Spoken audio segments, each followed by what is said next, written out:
పాకిస్తాన్ పై ప్రతీకార దాడులు చేపట్టింది భారత్. పాకిస్తాన్లోని 4 ప్రాంతాల్లో ఇండియన్ ఆర్మీ దాడులు చేసింది. రావల్పిండి, ఇస్లామాబాద్, పెషావర్, లాహోర్లో అటాక్ చేసింది. 3 వైమానిక స్థావరాలపై దాడి చేసింది. దీంతో పాకిస్తాన్లో ఎయిర్ బేస్లు మూసేశారు. అన్ని విమానాలను రద్దు చేశారు. జమ్మూ సమీపంలోని పాకిస్తాన్ మిలిటరీ పోస్టులు, టెర్రరిస్ట్ డ్రోన్ లాంచ్ ప్యాడ్లు కూడా పేల్చేసింది.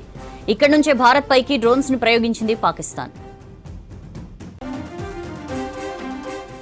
పాకిస్తాన్ పై ప్రతీకార దాడులు చేపట్టింది భారత్. పాకిస్తాన్లోని 4 ప్రాంతాల్లో ఇండియన్ ఆర్మీ దాడులు చేసింది. రావల్పిండి, ఇస్లామాబాద్, పెషావర్, లాహోర్లో అటాక్ చేసింది. 3 వైమానిక స్థావరాలపైన దాడి చేసింది. దీంతో పాకిస్తాన్లో ఎయిర్ బేస్లు మూసేశారు.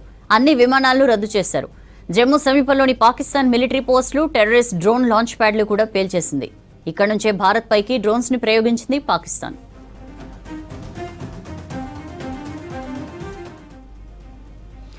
ఇక పాక్ భారత్ ఉద్రిక్తతలపై డీటెయిల్స్ తెలుసుకుందాం. అనిల్ మనతో లైవ్ లో జాయిన్ అవుతున్నారు.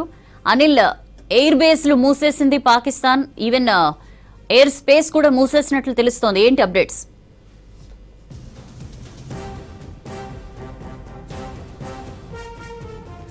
సౌజన్య, పాకిస్తాన్ ఏదైతే నిన్న మళ్ళీ రెండవ రోజు కూడా అర్ధరాత్రి నుండి చేస్తున్నటువంటి కాల్పులను మాత్రం ధీటుగా భారత్ ఎదుర్కొంటుంది. సో అక్కడ జరుగుతున్నటువంటి పరిణామాలు కూడా పూర్తిగా త్రివిధ దళాలకు సంబంధించినటువంటి సైన్యాధికారులు కూడా ఎప్పటికప్పుడు పర్యవేక్షిస్తున్నారు. సో ఇప్పటికే మనకు చూడొచ్చు, పాకిస్తాన్ ఫతే మిసైల్ను కూడా ఎయిర్లోనే డౌన్ చేసినటువంటి పరిస్థితి. ఇటు భారత్ సైన్యం కూడా పూర్తిగా వచ్చిన ఏదైతే ఇప్పుడు మనకి కాసేపటి క్రితమే అక్కడ ఏదైతే జమ్మూలో జరిగినటువంటి ఏదైతే కాల్పులు జరిగాయో, సో అక్కడ ఆ కాల్పులు జరిగిన ఏరియాను కూడా అక్కడ ఉన్నటువంటి సీఎం ఒమర్ అబ్దుల్లా కూడా పూర్తిగా పర్యవేక్షిస్తున్నారు. సో అక్కడ ఏదైతే అక్కడ ఒక ప్రభుత్వ అధికారి, అక్కడ జమ్మూ కాశ్మీర్కి సంబంధించినటువంటి ఒక డిప్యూటీ కమిషనర్ రాజ్ కుమార్ అనేటువంటి వ్యక్తి కూడా మృతి చెందినట్లు ప్రకటించారు. సో అక్కడ పూర్తిగా కూడా అక్కడ జరిగినటువంటి ఆ నివాసాలపైన కూడా ప్రత్యక్షంగా వెళ్ళి కూడా అక్కడ మొత్తం పర్యటిస్తున్నాడు. సో ఇక ఈ జమ్మూ కాశ్మీర్కి సంబంధించినటువంటి చాలా ఏరియాల్లో కూడా పాక్ కాల్పులకు తెగబడుతుంది. కేవలం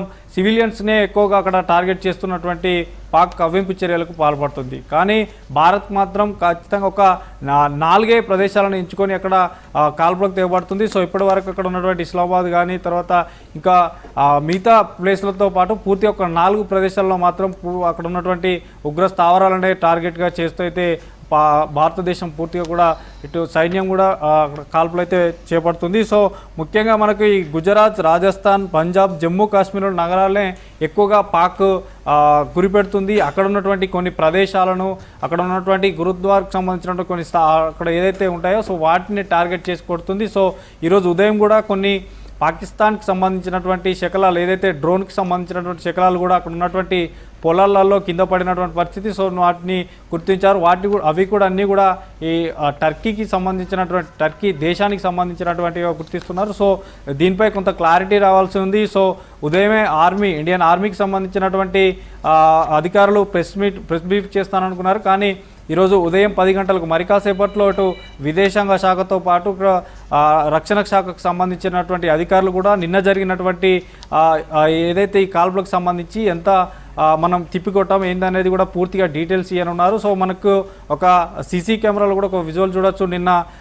నిన్నటి డేట్తో నిన్న నైట్ 8 o'clock జరిగినటువంటి ఒక కాల్పుల ఒక వీడియో కనుక చూస్తే పూర్తిగా అక్కడ ఉన్నటువంటి ఏదైతే పాకిస్తాన్కి సంబంధించినటువంటి కొన్ని స్థావరాలను పూర్తిగా కూల్చేసినట్టు కూడా మనకి వీడియో కూడా బయటికి రావడం జరిగింది. సో పాకిస్తాన్ పూర్తిగా ఒక డ్రోన్ అటాక్ ఎక్కువ చేస్తుంది. సో డ్రోన్ అటాక్ని ఎక్కడికెక్కడ డౌన్ చేసేస్తున్నారు భారత్ సైన్యం. సో ఇంకా ఈ శ్రీనగర్ బేస్ పైన ఇప్పటికే ఈరోజు మార్నింగ్ టైంలో రెండు ప్లేసెస్లో పేలుడు జరిగాయట్టు కూడా తెలిపారు. సో కాసేపటి క్రితమే ఏదైతే ఒమర్ అబ్దుల్లా పర్యటన చేస్తున్నటువంటి సమయంలో ఆ యొక్క నివాసం ఏదైతే ఉందో పూర్తిగా లోపలికి వెళ్ళి బయటకు వచ్చేసరికి కూడా అక్కడ మరొక డ్రోన్ కూడా అక్కడ ఏదో ఒక జమ్మూ ఆ ఏరియాలో పడినట్టు కూడా మనకు అక్కడ లైవ్లో కూడా ఇందాక చూసినటువంటి పరిస్థితి. సో ఢిల్లీలో కూడా పూర్తిగా హై అలర్ట్ ప్రకటించారు. ఉత్తర పశ్చిమ భారతదేశాలు పూర్తిగా కూడా హై అలర్ట్ ప్రకటించారు. అన్నీ కూడా మే 15 వరకు కూడా అన్ని ఎయిర్పోర్ట్లు క్లోజ్ చేసేశారు. సో పూర్తిగా కూడా భారతదేశంలో ఉన్నటువంటి ఏదైతే ఈ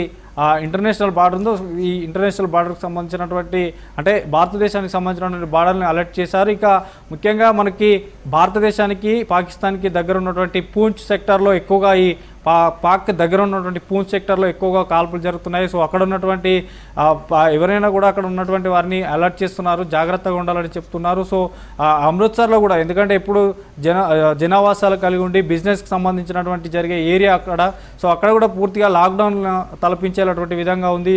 సో డైలీ గత 2 రోజులుగా కూడా చూస్తున్నాం, రాత్రి 8 గంటలు కాగానే పూర్తిగా బ్లాక్అవుట్స్కి వెళ్ళి మళ్ళీ ఉదయం 5 గంటల వరకు కూడా పూర్తిగా అక్కడ చీకటిమయం, అంధకారమయం అయిపోయి పూర్తిగా కూడా రాష్ట్రాలు అయితే ఉన్నాయి. సో ఉత్తర భారతదేశం మొత్తం పూర్తిగా అలర్ట్ అయిపోయింది. సో పాకిస్తాన్ పూర్తిగా కూడా అక్కడ ఆ గగనతలానికి సంబంధించి కూడా ఎక్కడికెక్కడ క్లోజ్ చేసేశారు. సో వారికి వచ్చేటువంటి ఏదైతే యుద్ధ పరిణామాల దృష్ట్యా పూర్తిగా పాకిస్తాన్ మొత్తం కూడా ఆ దేశానికి సంబంధించి గగనతలం కూడా పూర్తిగా క్లోజ్ చేసేశారు. సో మొత్తానికైతే ఈ ప్రస్తుత పరిణామాల దృష్ట్యా నిన్న ఏదైతే విదేశాంగ శాఖ ఆ బ్రీఫ్ ఇచ్చిన తర్వాత మళ్ళీ కాల్పులు జరిగాయి. కాబట్టి కాల్పులలో ఈ పాకిస్తాన్ వాడినటువంటి డ్రోన్స్ కానీ మిసైల్స్ కానీ ఏమేమి ఎదుర్కొన్నారు భారత్ అనేది కూడా పూర్తిగా మరికొసేపట్లో విదేశాంగతో పాటు రక్షణ శాఖ కూడా బ్రీఫ్ చేయనుంది. సో ఇప్పటికప్పుడు ఈ జరుగుతున్నటువంటి పరిణామాల దృష్ట్యా పూర్తిగా కూడా ఆ రక్షణ శాఖ మంత్రికి కూడా త్రివిధ దళాలతో సమావేశమవుతున్నారు, ఎప్పటికప్పుడు ఆరా తీస్తున్నారు, ఏం జరుగుతుంది, ఎట్లా ఎదుర్కోవాలన్నటువంటి విషయాలను కూడా